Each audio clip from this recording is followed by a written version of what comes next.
தமிழர் ஆட்சி பார்த்துட்டு இருக்க எல்லாருக்குமே வணக்கம். தமிழ்நாடு பாடநூல் மற்றும் கல்வியின் பணிகள் கழகத்தின் தலைவராக நியமிக்கப்பட்ட லயலாமணி பயங்கரமா விமர்சனத்துக்குள்ளானார் அப்படின்றது ஒன்று இருக்கு. அதுல நாம் தமிழர் கட்சியை சேர்ந்த மணிசெந்தில் அவர்கள் இது ரொம்ப கேவலமான விஷயம், இந்த மாதிரியான விஷயங்கள் தமிழ்நாட்டில் நடக்கிறது அரசியல் பேரிடர் என்றதை வெக்கக்கேடு அப்படின்லாம் சொல்லியிருந்தாரு. இந்த நிலையில இதுக்கு புரட்சிவங்கை நம்ம மூப்பா என்ன சொல்லியிருக்காரு அப்படின்னு பாத்தீங்கன்னா இதுக்கு விமர்சனம் வரலாம். ஆனா இதுக்கு முன்னாடி இருந்தவங்களெல்லாம் நீங்க கேள்வி கேட்டீங்களா? இதுக்கு முன்னாடி அவர்கள் கேள்வி கேட்காம இன்னைக்கே வைத்தறிச்சல்ல இதை பேசுறீங்க அப்படின்ற மாதிரியான விஷயங்களை சொல்றாரு. எனக்கு புரியல, இவர் ஏன் தாவேக்காக்கு ஆதரவா பேசுறாரு அப்படின்றது தெரியல. இது ரெண்டு விஷயம். ஒன்னு மூப்பா அவர்கள் சொல்றது ஒன்னு விஷயத்தை ஏத்துக்கலாம். என்ன அப்படின்னு பாத்தீங்கன்னா இதுக்கு முன்னாடி இருந்தவங்கள விமர்சனம் பண்ணீங்களா அப்படின்னு கேட்டாங்க. இப்படி இதுக்கு முன்னாடி இருந்தவங்க படிக்கணும், அவங்களுக்கு எக்ஸாம் வைக்கணும்னு சொன்னதே சீமான் அவர்கள் தான். அதுக்கப்புறம் இப்போ தாவேக்காக்கு கொடுத்துருக்காங்க. இப்போ இன்னொரு கேள்வி கேட்கலாம் இவரை. என்ன அப்படின்னு பாத்தீங்கன்னா அப்போ தாவேக்கா மாற்றம்னு சொல்லிட்டு அவங்க செய்யற வேலையை இவங்க செய்வாங்களா அப்படின்ற ஒரு கேள்வி வருது. இதுக்கு அவருக்கு பதில் இருக்குமா அப்படின்ற தெரியல. இதுல வைத்தறிச்சல் வேற பேசுறாரு.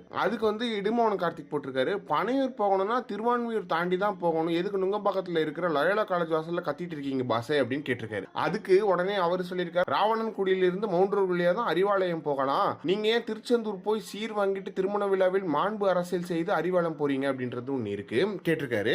எனக்கு புரியல, ஒரு மேடையில ரெண்டு பேர் பார்த்துக்கிட்டா அது மோசமான விஷயமா எனக்கு தெரியல. இவங்க மேடையில பார்த்துக்க மாட்டாங்களா எனக்கு புரியல.